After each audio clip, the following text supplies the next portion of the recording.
So, So many people from oh, Malaysia. from Egypt as well. Egypt Nice to also. know that. In India, Daniel. Hi, Daniel. Hi, Rakshita, joining from Jaipur. Okay, guys. So we'll start today. Thank you, everyone, for joining in. Some of you might know us before because you have joined our previous webinars. For some of you, we will be totally new. So we'll just give a brief introduction. So today, the webinar is mostly about how we can conduct surveys in the automotive industry from the awareness stage to the after sales stage, because understanding everything in the customer journey is one of the most important things that we should do in terms of, be it you are from the car industry or for any other industry. I am Tanuj. I am the co-founder and head of product at Survey Sensum. So we have a product which helps you take surveys using online channels. And then we have Manisha, the head of our content marketing, the person behind this webinar. Hey, Manisha. Hi guys, hello everyone. Thank you for joining in. So now we won't take much time and we'll start, guys. And whenever you have a question, we always stop for questions. Please make sure you ask in the chat or the Q&A. So let's make it more conversational. Thanks a Yes. lot. Let's start. Okay, so our agenda today is why you should stop using JD Power surveys for internal research. That's the first thing that we are going to discuss in the agenda. I'll let you know why. What problems occur when we do similar surveys which JD Power used to do. In Southeast Asia, it has already gone, but in India, it's still there. And how you should listen to your customer experience at every touch point rather than doing one survey which covers all, and how phone survey response rates are declining for the metropolitan cities mostly. So that is the thing that we are going to discuss in this webinar topic. So we'll start with the first one. So guys, before we start this conversation about JD Power, there's one important thing that I want to know, and we are going to launch a poll on that. Manisha, please launch the poll. So the question is, do you think the customers actually care about JD Power ratings? If you are from the automotive industry, please help answer this question. So it's mostly about customers. It's not about us caring. It's about the buyers.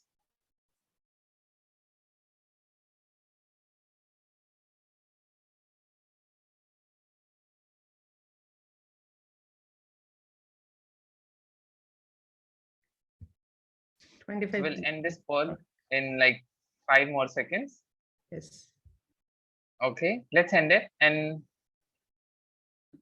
then we will share the results as well, what you guys said.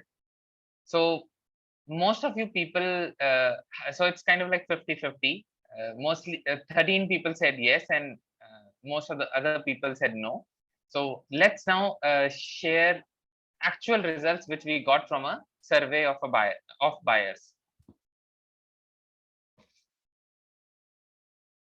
So we recently asked it to 400 car buyers in India, Indonesia, and Malaysia, and 395 people did not even heard the name of JD Power. So actually, if we talk about customers, they don't know about JD Power ratings or JD Power surveys. None of the customer, the 5 people who know, they said that I don't consider, even if I know about JD Power, I don't consider it while buying a car.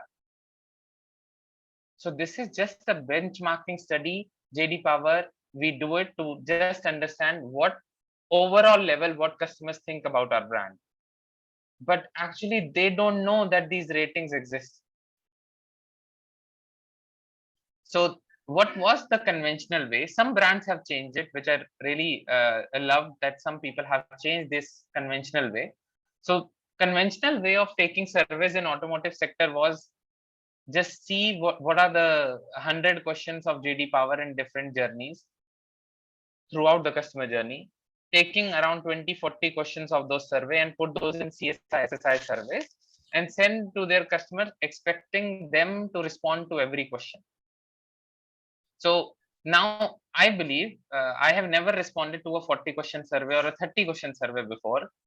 I don't think the customer wants to respond as well. So in our case where we have tried this, because before the online platform, we used to do these kind of surveys as well. In the old times, 2016, 15, we used to do it. So customers now either don't respond to the survey or they respond to the top 2, 3 questions. That's it. If it's done via phone, they disconnect it or sometimes block those numbers as well. So this is just an example of a bank in India. People in India would be aware about it. This is a survey number and 462 spam reports, because people don't want to answer phone calls of 20 question survey long. Then because we are using call center for this, we push our agents to even call customers again and again to get those response rates, which leads to negative customer sentiment. This is something that I receive and I block them myself. I think it was, I don't see the date here, but yeah, it was around 121, which I'm probably in a meeting at that time. And that's where I'm receiving this. And as surveys like SSI are done after the car is delivered, you never get proper feedback on what happened with the customers who did not buy the car. So because the car delivery generally these days are happening after 6 months. So you take an SSI survey once that car is actually delivered. But do you know, if a person came to the dealership and did not buy the car, so what was the reason behind it? So doing survey only once and covering all the questions is something that does not make sense for actual car dealerships or car OEMs. So I'll move on to the next slide. Manisha, I see something in the chat or Q&A. Is there a question? No, not right now. So Okay. not in the chat. No. Okay. So little bit something about JD Power. So it's famous, absolutely famous, especially in the US. They offer benchmarkings, ranking studies, and also reports by analyzing consumer data on the products and services they have purchased. And they do across different industries. For auto, they collect customer inputs on the cars the customers have purchased and owned for several years, and their opinions of the car buying process and repair and maintenance. So this actually gives us an overall picture, because JD Power does the survey once a year.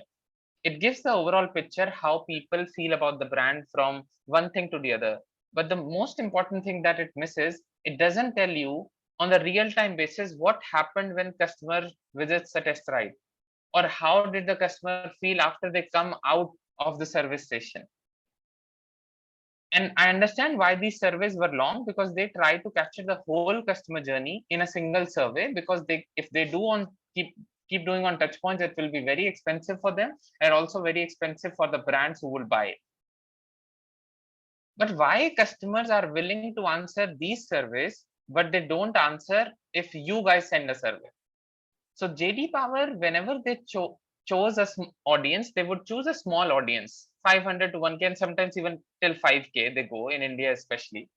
And they ask for their time and permission even before coming to them for the survey. Second, they incentivize them heavily. Third, they try to have a face-to-face conversation with them in detail. So it's actually not just about the questionnaire, it's a little bit qualitative as well, that you have a face-to-face conversation where people can answer their detailed thoughts as well. So their objective was to thoroughly understand the car buyer, not for your brand, but for your competition as well. But the thing which is missing is on the daily basis. If the customer was not happy when they went to service today, is not something that will be captured in the JD Power. Because if you ask the same customer 2 years after their experience, they won't even remember it. Correct. So what companies are trying to achieve with JD Power surveys? So one thing that I noticed, that they want to see their own results even before JD Power releases their rankings. So everything is about JD Power ranking. Still now, there's nothing been about the customer. The second is they send those big surveys to at least 50% of their customers. From 10K, can be 10K customers to 50K customers, especially in India. There are a lot of customers. And JD Power used to do it for just a sample of audience, doing it face to face. And mostly I've seen people doing this over the phone.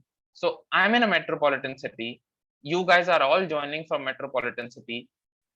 Do you ever fill a survey which is 30 question long? Oh, So I'll move on. I'll ask a poll about this as well. Any question that we are receiving, Yes. So we Manisha? have two questions. One is how to provide the best service from JD, and how does JD serve disappointed customers? Okay.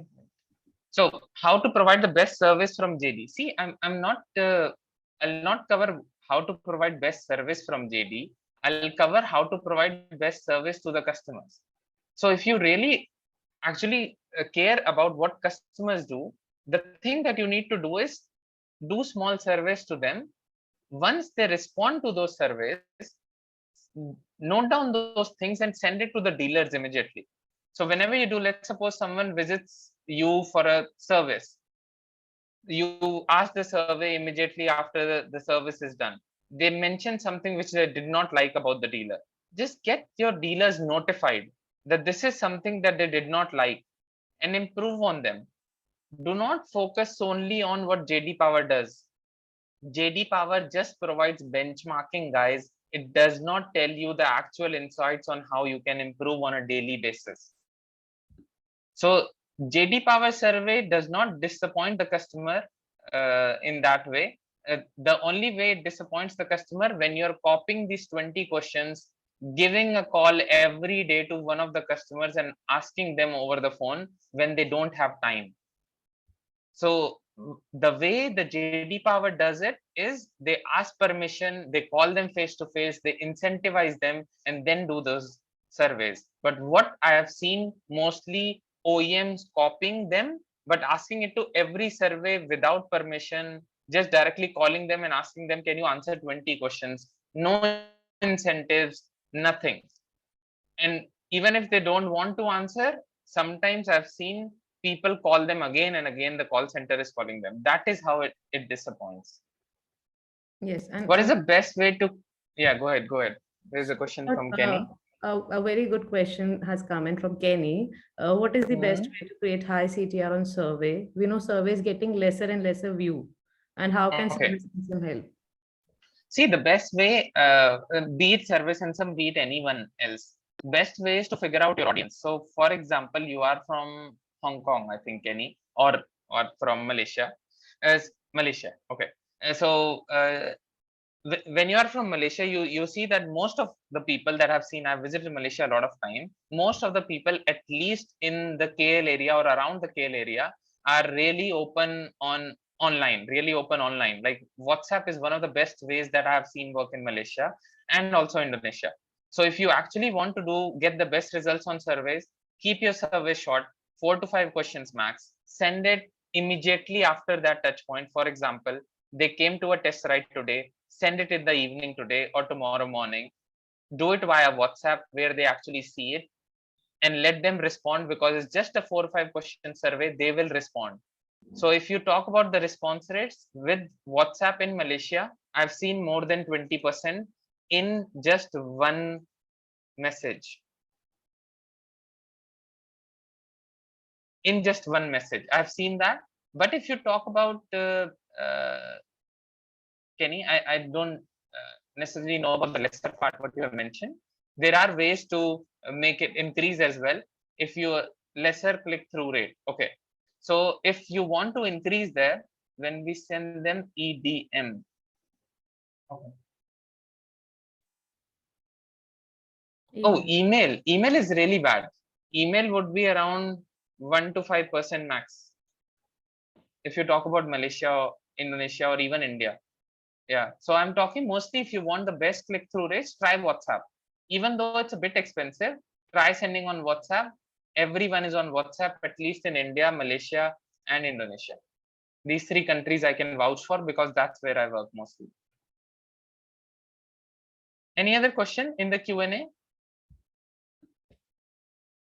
Yes, basically it's from Randy Peter. Basically, our management believe the professional surveyor to decide sales strategy, especially for Hmm. a new product which don't have customer yet.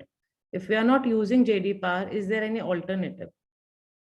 Okay, so if you decide on, especially for the new product which don't have customer yet, see, if you don't have the customers yet, you would know, Randy, what is your actual target audience.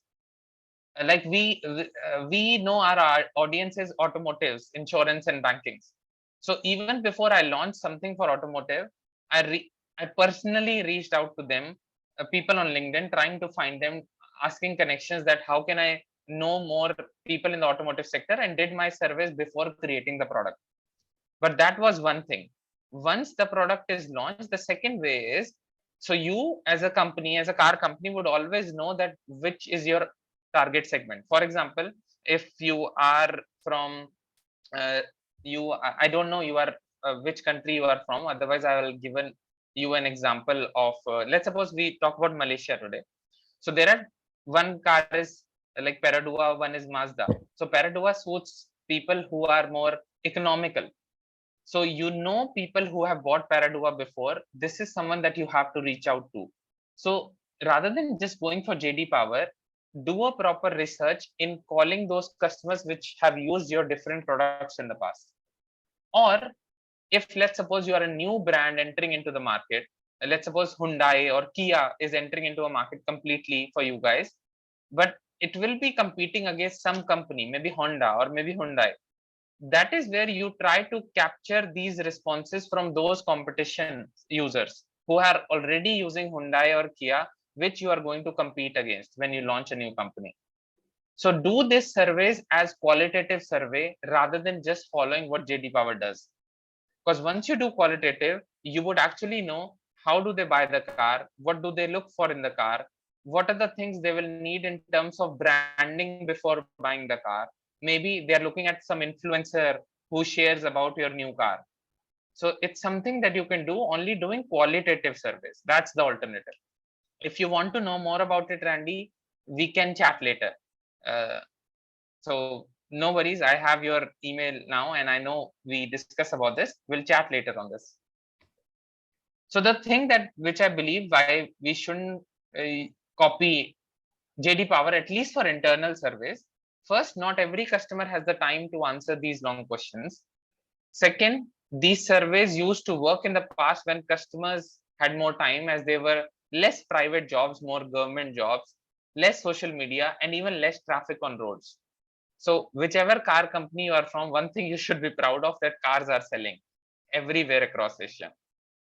So the third thing is, when you're doing these for internal surveys, you don't always have time to ask their permission in advance that I'm going to call you on this day. This is the incentivization that I'll give to them, and then to survey. You are just doing it to get good quotas for every dealership.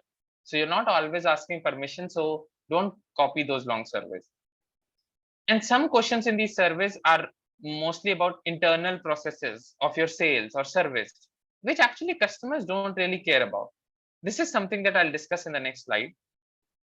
In a survey that I've seen people use, which is a JD Power survey. I won't name the brand who is using this, but I'll show you an example. Meanwhile, anyone else is having any questions, type those in the Q&A or the chat section. Once one slide is over, we'll keep on answering those.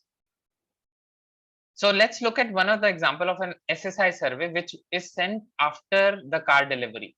So even though the car delivery might be 6 months or 3 months for a new car, the survey is sent after that. Now, let's see what they are trying to understand. Overall satisfaction. Good question. You don't have to delete it. Now, let's talk about sales initiation. So ability of salesperson in explaining about product features and advantage and benefits that match your needs. Okay. Were you offered a test drive in the vehicle you are interested in? If you are talking about test ride, don't you know this data in advance that this test drive was taken or not? At your dealership, you will have some CRM which updates this. So when you're sending a survey, make sure you don't ask questions which you already know the answer to. That's one mistake.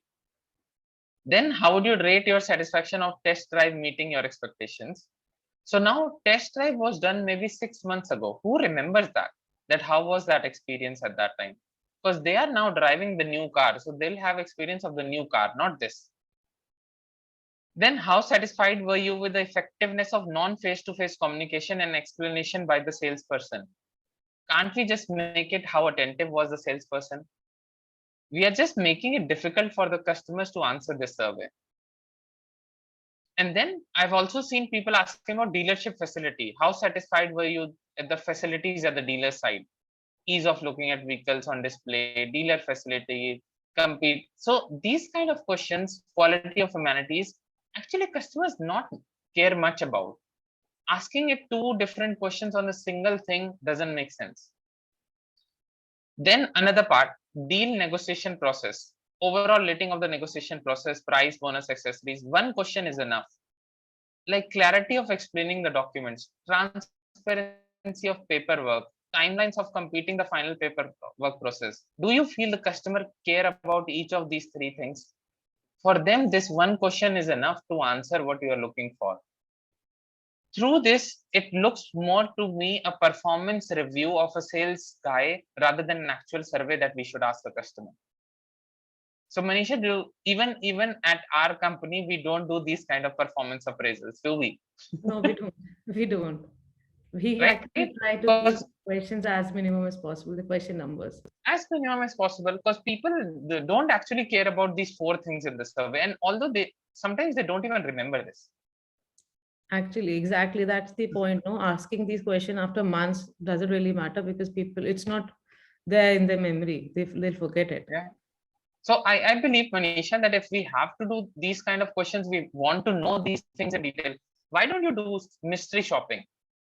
Yeah. For every dealer, just do two two mystery shoppers will be able to give you this data rather than asking it to every customer.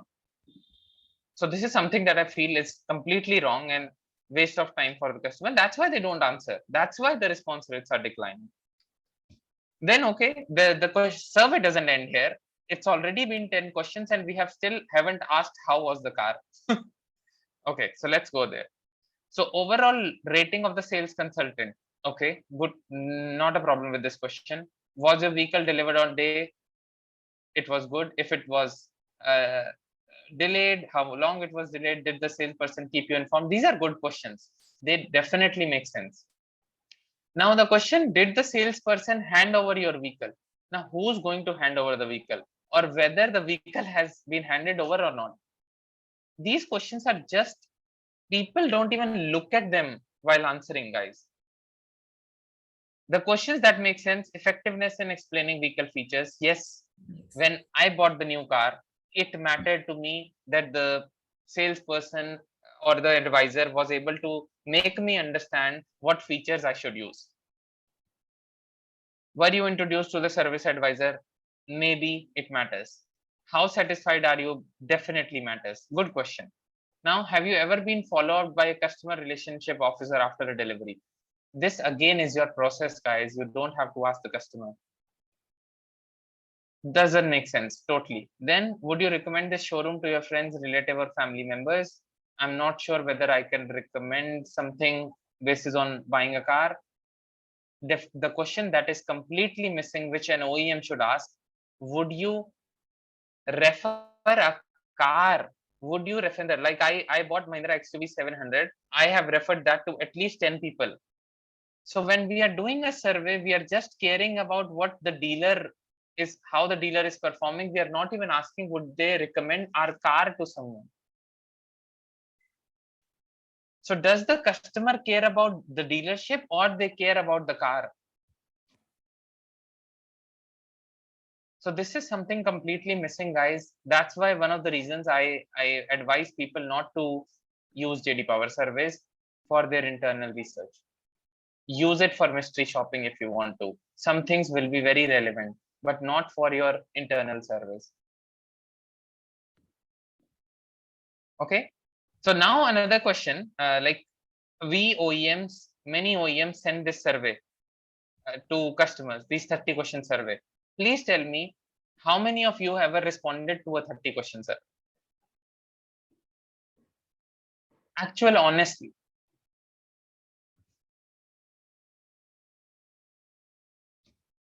Only one till now. Two out of 20. And these are all car customers. Most of them will have a car or a bike, Manisha. Mm-hmm. So you guys are also customers, guys, even though you work at OEMs. Let's end the poll and see the results, Manisha. Can you share it? Sure. So guys, we send a 30 question survey, but look at the way how many people actually said yes, they have responded. 94% of you do not respond to those surveys. But why would you, as an OEM, send that to a customer? Something that you don't want to go through.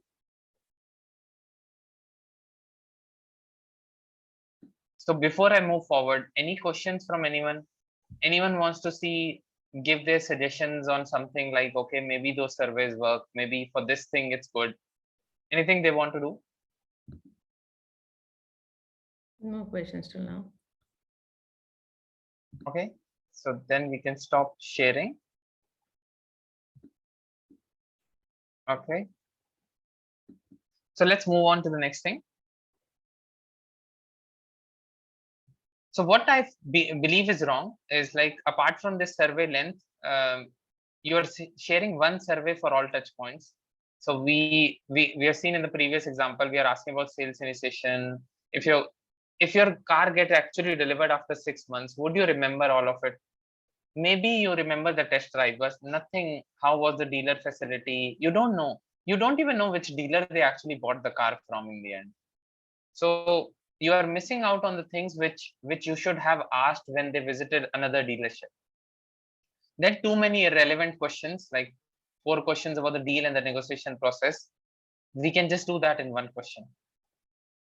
And also, guys, one thing I want everyone to remember while asking a survey, remember that the customer is not your manager or your sales or service team, that you ask them questions related to their KPIs.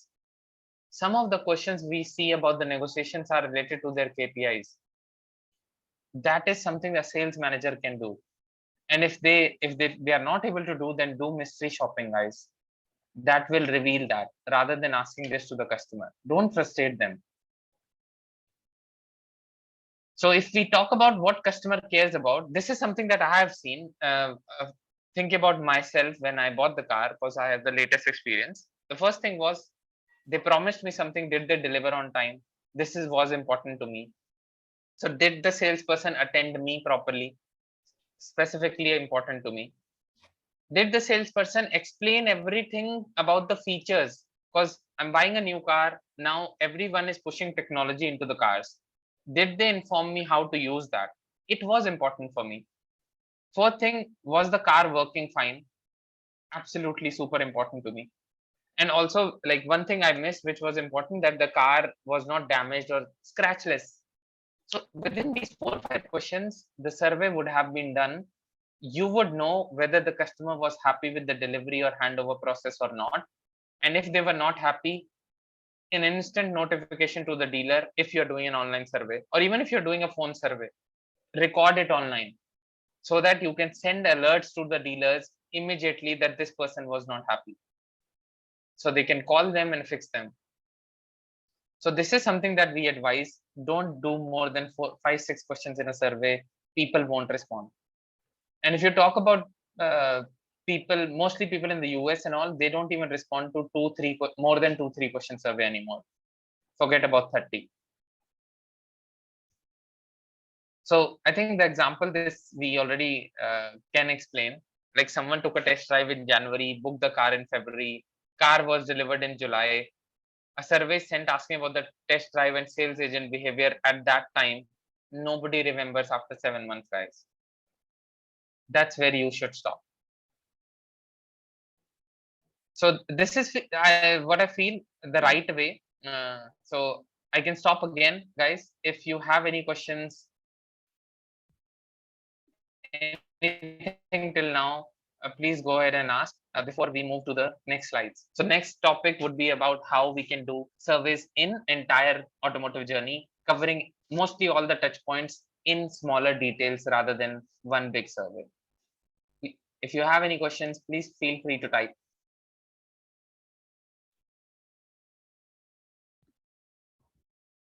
Okay, so we'll move. So what's the right way? So divide your survey questions based on each touch point. Take those surveys after that interaction is complete. If a test ride is done, ask the survey after the test ride is done rather than 7 months. If you done, you have done the service of the car, ask it immediately after they go out from after taking their car. You just have to understand how they felt. Did their issues get resolved or not, which they promised? So let's talk about all the 6 or 7 surveys in the entire customer journey. Manisha, so now I'll hand it over to you. Yeah. Thanks, Please Anuj. share the touch points. Yeah, go ahead. Okay. So about automotive car customer journey. So there are 6 touch points across the customer journey of buying a new car. We'll discuss each of these, like what kind of questions can we ask at each touch point? Why should we ask them? When should we ask them? And what we'll get out of it? We'll discuss each of these in detail. But before that, let's understand what the automotive car customer journey is. And I think it's better to take an example here to understand that in detail. So as Tanuj said, he recently bought Mahindra's XUV 700. Congratulations, Tanuj. He's really Thank enjoying it. you.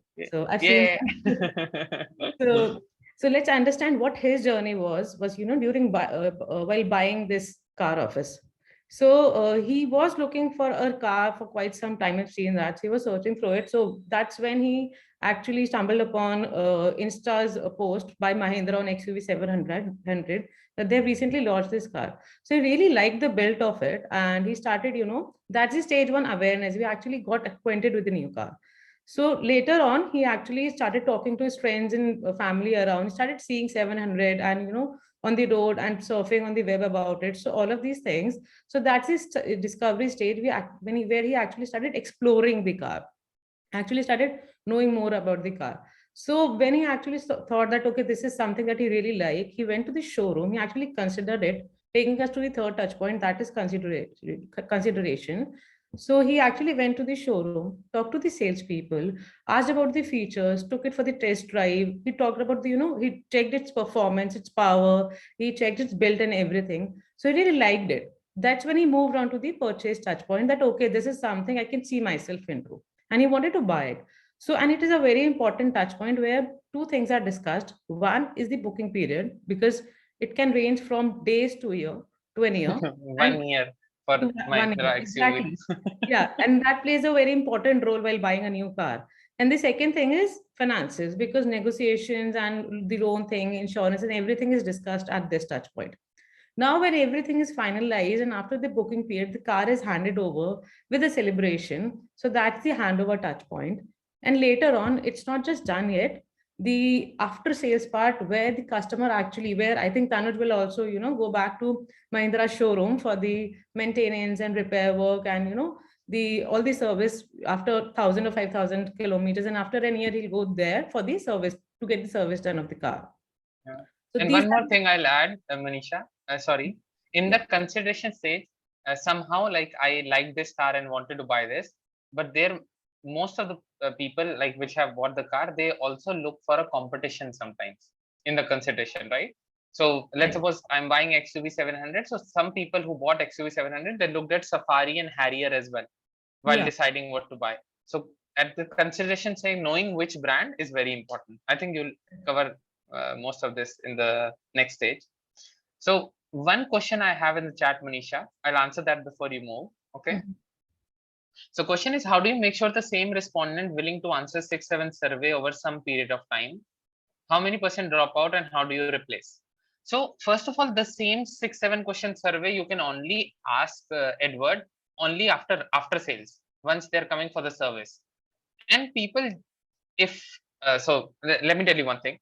If you have taken a survey, someone responded to it, they gave you a negative feedback, your dealer did something on it, most of the time you'll see they will respond. The same person will respond when they come for the next service. But if you talk about whether there will be dropouts, yes, there can be dropouts, but you are choosing a larger sample. You're sending it to, let's suppose, 5,000 people who took a test ride in a month. So even if you miss the same person and you get others, that's okay. So that's completely okay. So dropout will happen, but there will be always new people who will be responding to the survey for the first time. So don't worry about that, whether the same person responded or not. Just what we have to make sure, if they did something bad happened during their service experience, If you fixed it, you will see mostly they'll respond to the next survey.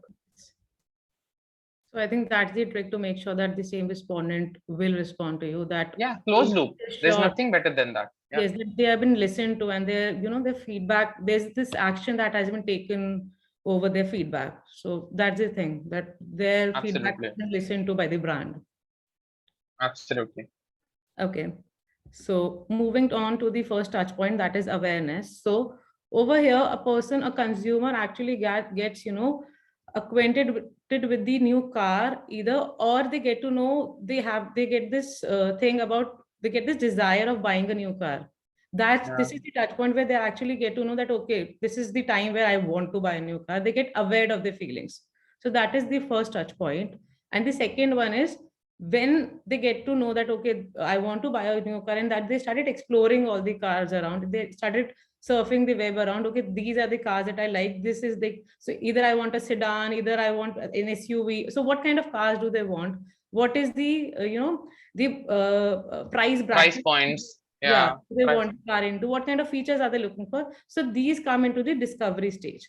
But we won't be taking any, we can't take any survey during these two stages, because we still don't know who our customers are. They have not directly interacted with our brand. But we can ask about these questions, like how did they find it, us about, how did they from like did they check us from the website or from the social media? Like Tanu checked 700 initially from the Instagram. Insta page, Yeah. right? So that's Hmm. where we can ask these questions in the third touch point, that is consideration. And this helps us in the marketing communications also, because we'll know, okay, from where the customers are seeing us. I think this is where it helps in this awareness and discovery stage. Yes. If we know where they are looking us from, maybe it can be a friend, or it can be social media as well, or can be a YouTube channel, a blogger or something. Then you as a brand would know where to be present so that people actually love it. So this is something that we should ask in the third stage. Yes. Manisha, yeah, let's go ahead. So the third touch point is consideration. This is where the customer actually has finalized or shortlisted a few cars that, okay, this is something I like. This is something I want to try. So that's when they visit the showroom, they talk to the salespeople, they understand the features of the car, they go for a test drive, they, get the feel of it. So this is where they first interact with your brand, and they understand the make and model of it, the pros and cons of each car they have tried. So over here, there are several questions that you can ask, but make sure keep the survey as short as possible. So the one question that you can ask is to understand what is the overall experience at the center, because they need to be happy while they're leaving the center. They should be happy. So that's one question, to understand what is the overall experience at the center. Secondly, how satisfying was the test drive? Because if they are not happy with the test drive, they won't come. And yeah, and if they've left, just after the test drive, and you won't take this survey, you won't understand why they have left. What Absolutely. was wrong, right? So that's the Good second point. thing. Yeah, and the third one, this is a very good one, to understand what is it that they're looking for in the car. Is it power? Is it technology? Is it design? Because every customer wants at least one of these three. So this is the other thing. And how was how well versed was the salesperson while explaining all the features to the customer? Because if they don't know it, they won't be able to, sell it to the customer. So that's a huge gap. And the other very, very important question is, what other cars from other brands the customer is looking for? Because we need to understand, like, who is the competitor in this area. So these are the questions that we can ask at this touch point. And Yeah. I think, yeah. One thing I want to add, Manisha. So I'm talking about a car in Malaysia. I'll not give the brand name yet. So we put this question in this survey. So what happened? The car was really good with power. Okay, so you could feel that power once you drive it, similar to XUV 700, but you could only feel that power if you do a test drive at a highway or a place where there are a lot of spaces. So once I took a test drive, I really loved that car in Malaysia. Uh, and now I asked one of my friends, and he did not book that car. So I asked, "Oh, it is such a nice car. Why didn't you book it?" So he said, I could not book it because I don't know what's good about it. I just like the design, nothing else."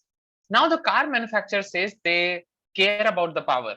they actually care about the power of this car. Power is something that people would love, and the design. So now what we understood from this survey, we added this question in the survey, we got to know that people who are getting the test rides in the dealership, which is in the city area, they are not able to test the power, and hence they are not booking those cars. Because if your car is known for power and design, they can see the design, but they cannot feel the power. They would not be able to buy it if the customer is who needs that power, kind of a thing. So, this kind of question, I've not seen many people do it, be it in India, be it anywhere. But this is something very important when you are trying to sell a car. You have a communication to do. Is it powerful? Is it economical? Is it design? Is it something? Make sure you ask this to the customer whether they got that message as well or not while doing that test drive. Correct. This will increase your sales booking, guys. Now what happened after this survey, we got to know that people in the cities were not feeling the power. We trained the sales team. We let them know whenever someone is coming for that particular car, take them to a place where there is a little bit highway so that they can feel it. Very small but very unique use case. Yeah, that the feel of the car is something that actually the customer is looking for. That's the first thing that a customer sees. You know, how does it feel to drive this car? Absolutely. And I've seen people not asking this question. So this is something that I suggest to add, guys, because you know which car they are taking the test drive. Don't feel that, mostly what I see, people send surveys without even checking the data that which car that this person has drive. Yeah. This is something where you guys miss, and you cannot ask these questions. Yes, Manisha. So there are two questions in the chat. So one is how it's by Nancy. How do you handle the opt-in and opt-outs and the risk of customer frustration if we send them a survey? And what platforms do you use for the survey? Is it WhatsApp? Okay. So the first thing that we do is, the first survey is something that if you want the opt-in opt-out, do one thing. When you're actually selling a car, just get them fill that in the final form that you have, that we might send you 2 to 3 surveys in an year. Do you agree to receive them? Because at that time, customer is the most happiest when they are receiving the car. That is where you should ask this question if you're talking about opt-in and opt-out.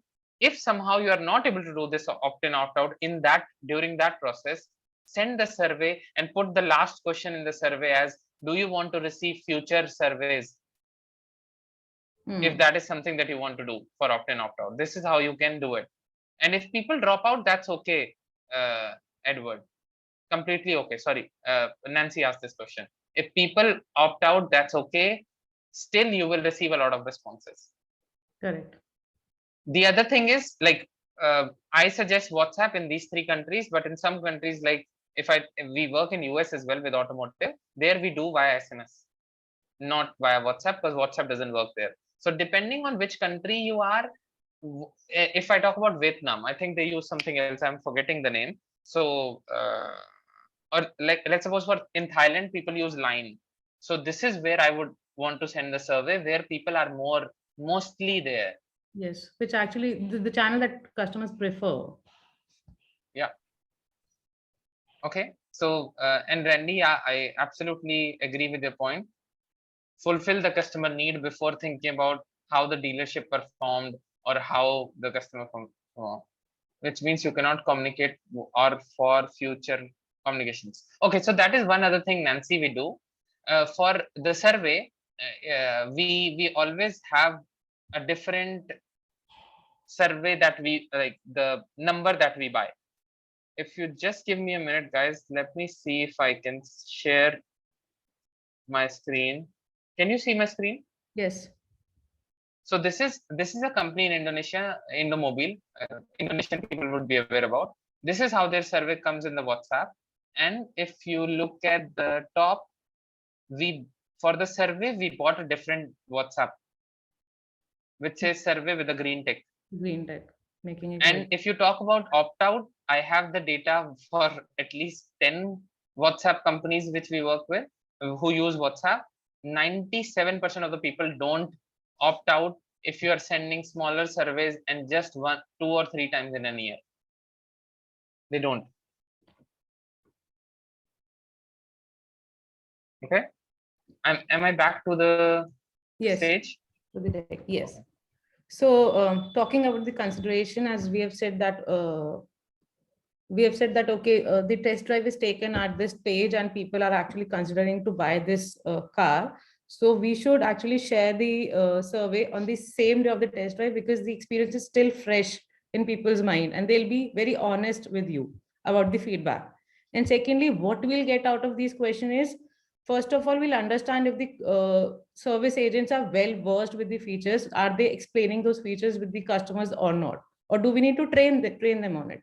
Secondly, what other competitors or what other cars are your customers are looking for?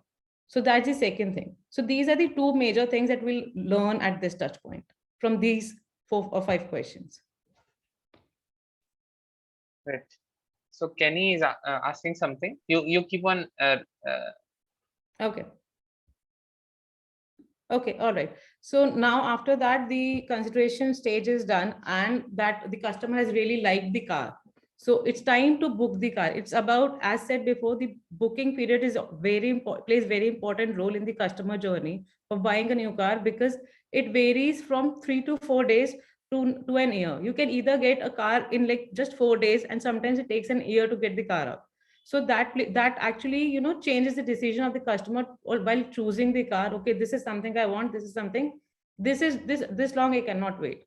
So booking period, the delivery time of the car plays a very important role, and that is finalized at this touch point. So the salesperson should also be very clear about the booking timelines, the delivery timelines of the car. He should not make false promises, because this really happens a lot in India, that they say that okay, the car is will be delivered to you in 6 months, but the customer doesn't get it in 6 months. And it's very, very annoying for the customers. So don't ever let your agents make false promises to the customers, and be very clear about the timelines. So these are the things that, that are discussed at this touch point, and the questions about this should be asked just after the booking of the car is done. And we'll get to know that, okay, what we'll get to know over here is if the salespeople know that, okay, this is the time that we can deliver the car or not, if they are well informed of it, and how smooth is the conversation between the customer and the agent, and Yeah. what is it that the customers are looking for. So these are the few things that we learn at this touch point. Yeah, and also these like just 3 questions after booking the car, easily person can answer Yes. without getting frustrated. Yeah, we don't need to ask those 10, 12, 15 questions. Just 3 questions would do, and we'll get to know everything from these. Yeah. So Then now, the most important stage. most important stage, and the most happy stage, I would say, because Yeah. over here the car is finally delivered to the customer. The car is there in the showroom for the customer to take. But now, before that, the finances are discussed. And again, the salespersons, the agents play a very important role here, because they really, really help customers out here with the insurance of the car, with the loan of the car, if there are any offers, or if they could provide any car accessories, or if there is any kind of negotiations that could be done. So all of this is discussed, and finally, when the price is settled and the amount is paid, it's time to celebrate the moment with the customer, because of course they are waiting for it for such a long time, like Tanuj was. And so from walking into the showroom, meeting the dealer, and getting the car delivered to you, getting those keys, is the moment that should be celebrated over here. So there are few questions, majorly about 2 things that we can ask over here. One is about the finances, that how much the salesperson could be of help with the finances. So that we can ask, like what kind of offers or accessories were offered to you. So these questions about the finances we can ask at this touch point. Other than that, the other thing that I said at the the booking touch point was the car delivered to you in the promised period? If not, first any unforeseen circumstances, if not the car was not delivered to you, then why was it, or were you informed of it? Because we don't want to make customer angry in any case. So that's the second thing. And third, of course, how was your overall experience, of getting that car, and what was the car's conditions? Because in some cases the car is not delivered properly to the customer. It sometimes is not clean, or it smells bad, or there are scratches all over it. So we need to ask that also. So these are a few questions that we can ask at this touch point, and it is really, really important. This touch point is really important to make the customer happy. So yeah, so we can ask this question at the end of the day, just after the delivery is done. Just wait a few hours because let them enjoy the happiness. So after that, we can ask these questions. And as said, there would be three things we will learn from it: that how smooth was the entire process, what was the how was the communication, was it smooth, or was there any gap between the agent and the customer, how helpful was he, the service agent, and was the service agent well versed with the finances, because finances could be very critical to make someone understand, okay, this is happening and this is what we can do, this is what we cannot do. So these kind of things. Yeah. So a lot of things happen at this touch point. So yes, in a few questions we can cover everything. Yeah, and we can do this same day, like Manisha mentioned. Yes. Or in some cases, we can combine this with the next stage as well. Like after the car delivery, in the sense like it's been 5 days or 10 days when the person is driving the car. But make sure then you will have to reduce these questions. Yes. If you do it separately, then you don't have to. Yes, Manisha, go ahead. In each survey, make sure, try to, keep the question number to maximum 5. Don't make it 6, 7, 8, 9. Don't elongate your survey. Keep it as short as possible, because then only your response rate will be higher. This will be good. Yeah. And ask the most important questions, right? Most relevant, which matters to the customer. Exactly. Which you actually want the answers of, not everything. Yep. So that's the thing. So now that the car is delivered to the customer, it's time to understand the car's condition also, because now they have time to, explore the car around, and they have, they've gathered the experience on it. So we need to understand that if the car's condition has met their expectations, or were they disappointed in any way. So like, did they find any kind of trouble with the car, any technical troubles or anything? And if they did, unfortunately, if they did the agents, were they able to help them around? So these are the kind of questions that we can ask at this touch points. And most importantly, this is the right time to ask, would they recommend this car to their friends or colleagues? This is the right time to ask this NPS question. Yeah. So, rather than asking the dealership recommendation, this is where you ask the NPS. We need to understand how the car performed. So this is where we can ask this, but give time to the customer. Ask this around like 7 or 8 days after the car has been delivered to the customer, so that they'll get the feel of it, they'll get the hang of it.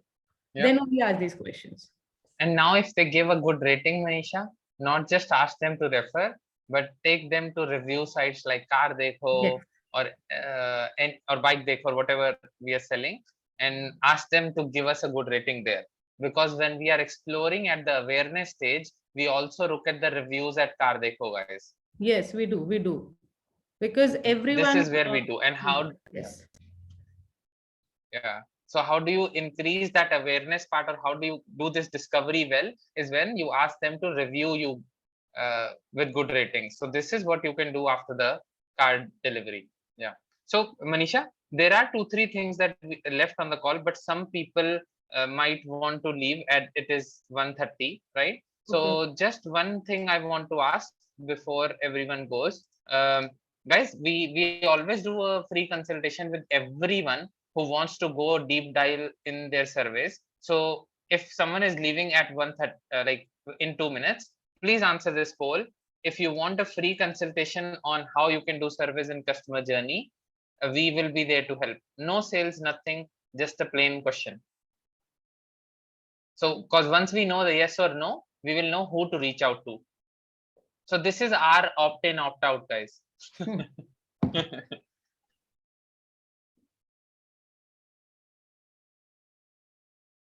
And then we'll, once we stop this, we'll move forward, because we still have 10 minutes more data to share, but some people might leave. So that's why. So we'll put this on for like 2-3 more seconds if someone wants to answer. I think that's it, Manisha. Yeah, ending the poll. Yeah, now we can go to the post service. Okay. So let me share. Sorry. Yeah, go ahead. Yes. So post service is all about building the relationship with the customer. Okay, the car has been delivered to the customer. They are enjoying it now, but that's not it. They'll come back to you like after 1,000 kilometers, 5,000 kilometers, after a year. They'll come back to you for the maintenance, for the service, for the repair work. to get all of this done. They come to your workshop. So it's time to build the relationship with the customer. It's time to build the rapport with them. So when they'll come to you, you all must have, done this, that when you'll go to the workshop, you share your problems with the car, that, okay, this is happening. This is something I want to get fixed. Like my wheels are not aligned or something or the other things. So these are the things that you actually share with the, the service advisor over there. So the questions that we can ask over here is, do those service advisor listen to you properly? Did they pay attention to you? And the other important thing is, were you informed of the cost covered for the car service? Because there's this gap that the customers are not informed of the cost covered in the car service. And when they actually get the car after the service, the cost And is the bill. much high. Yeah, they get And the shocked to bill. see the numbers. Yes. Yeah. So that's the other thing that we can That's ask. why they don't come back again. Yeah, this is one of the reasons they actually go to some other place. They don't come back to the same place. And the other thing is, of course, the problems that they have shared with the car, were they resolved after the service is done or not? So these are the kind of questions that we can ask post service. And again, I've also seen, yeah, go ahead, Manisha. Yeah. yeah, I was just saying that we can ask these questions like 3 to 5 days after the service done, because we need to give them some time to, understand the car and check everything around and see, okay, Yep. this is fixed and this is not, to experience Yeah. it. Yeah. And also one other thing, like which you talked about the listed problems. So you would see the most of the bad ratings are from service. The Yes. reason being, people try to just because see, service makes money for car dealerships. That's okay. We understand that. But there are some things which people have also mentioned to you. You can make money on the things that you put in. But there are some things that people specially mention to you, that this door is making some noise, or this mirror is not working well. You have put them a good bill, but the things that they came out for, you didn't do Are it. not fixed. That's the Yeah. worst experience. Because they have Okay. actually, Yeah. given their car to you for some days. They are looking for alternatives, and after giving time and effort and everything, and still the car is not fixed. So anyone would be annoyed after that. Yeah, that's why they go mechanic. Exactly. Yeah. Okay, so Okay. this is where the service is actually not done, when people are not coming in. Yeah, because the people are not. This is the 8th stage where people came for service, for the free services, but never came back again. Because So they were not that's where, happy with it. Yeah. yeah, so they were not happy with it. They left the dealer, they tried another dealer. So sometimes people switch dealers. That's also possible. But people sometimes just switch completely the entire company. So no one is making money from the company. So what in this cases, what we suggest, you can ask, you can send survey to those people who have not come in the last 6 months for service, or last 1 year, and ask them, did you face any challenges while getting the service done from the workshop before? And now where are you getting your car serviced, or are you getting your car serviced? And is there a particular reason why you don't like getting your car serviced with us anymore? Something, a very small survey like this will help you explain, is it only the price that is the reason, or it's something else? It's actually bad customer service. So Yes. maybe 1 year after the car delivery date, or last service date, I would say, or 6 months to 1 year, this can vary. So these are, guys, most of the things in terms of stages in the surveys that we can do in automotive customer journey. We will move on to the next agenda of how response rates are declining. But before we do, anyone would like to ask any question about the survey journey or anything, we'll be happy to answer. And if you want to be anonymous in asking the survey, guys, please answer. You can ask that in the Q&A as well. Yes. If not, then we'll move forward. So the other thing is response rate. All 3 countries via phone calls is another issue which I feel people are not liking it. The example that I showed in the starting, in the first page, was how people like me or other people block if we are receiving too many phone calls in the service.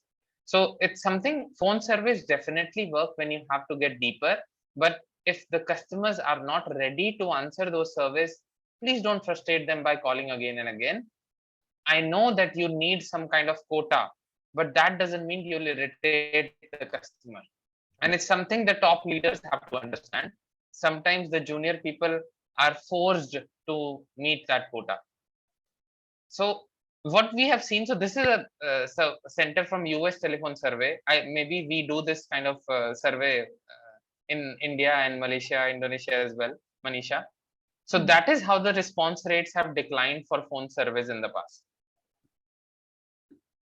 And so now my question to everyone who's attending there, have you also felt that the response rate is declining on phone surveys? Everyone that I've answered it.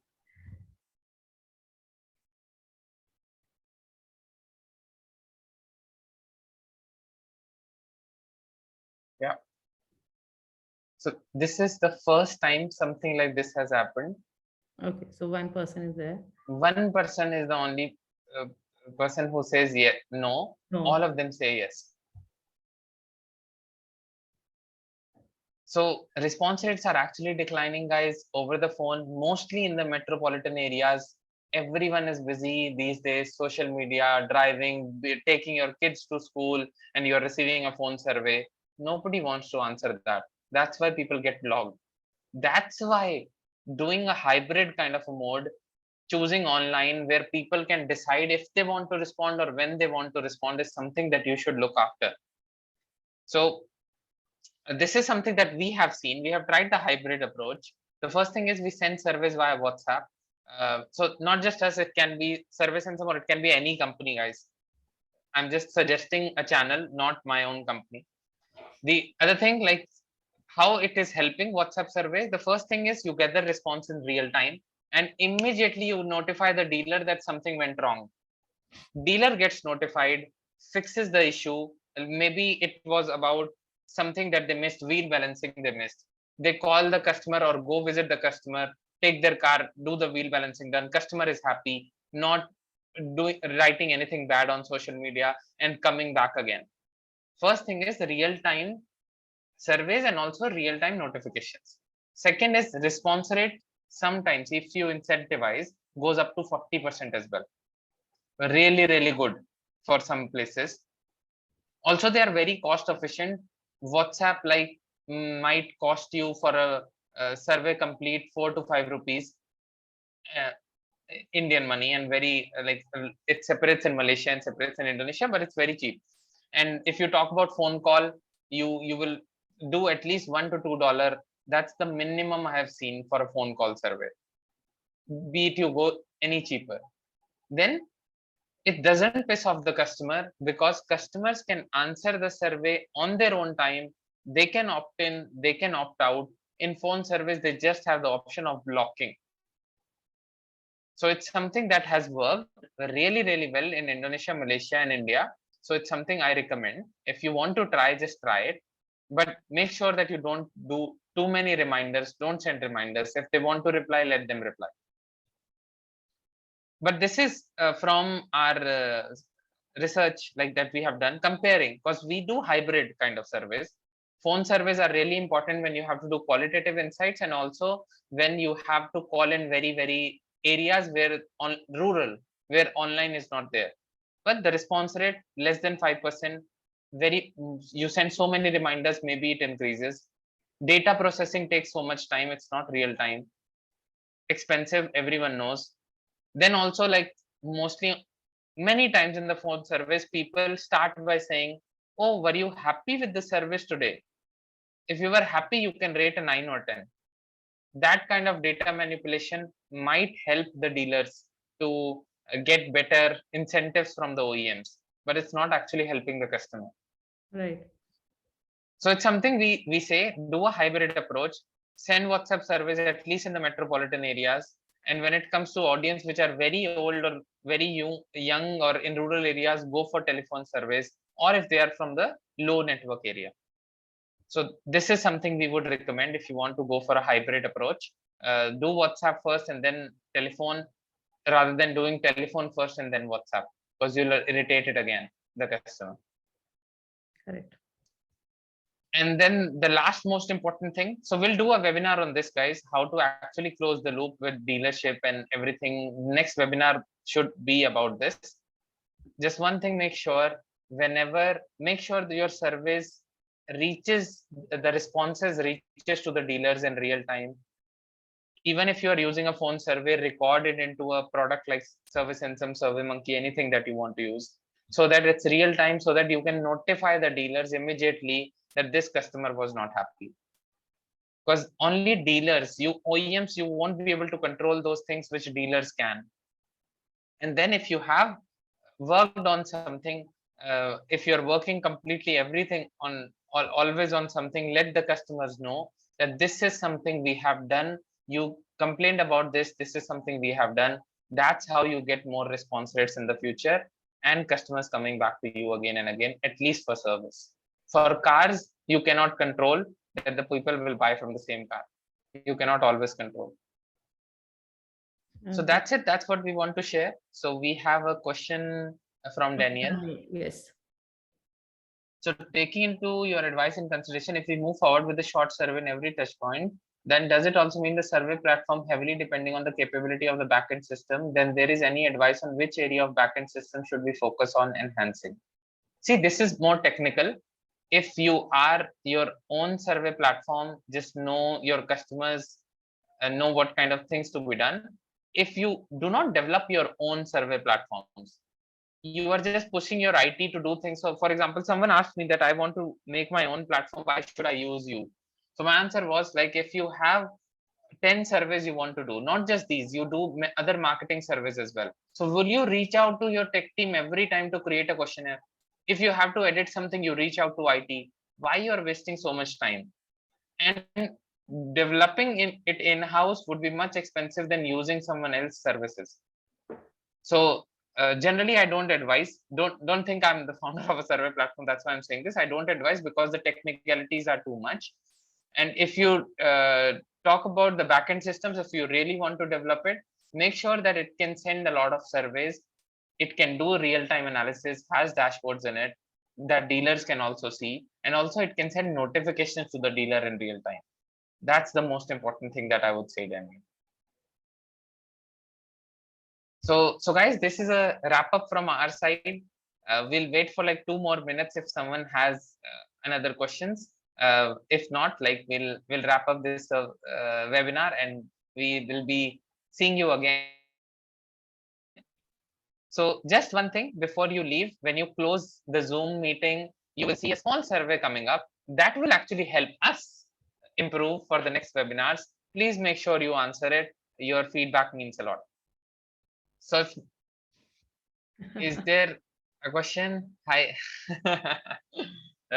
Kenny, I also want to know the feedback, right? Okay, so can we have the slide, Susanna? Yes, you will have the slide. Supriya might share it in some time. So Mr. Wahab has a question. Customer experience from end to end. If you break the survey to 6-7 stages, 3 for customer, what is the recommended gap time, days or weeks for the survey to be sent over to the customer? Mr. Wahab, maximum 2 surveys in a month, not more than that to a customer. But break it, it will make your customer's life very, very easier. Yeah. Any other questions from anyone? If no, then guys, thank you so much for joining us today. Thank you so it much. was pleasure hosting you. Yes, it was. It really was. And great questions. Great conversations and questions.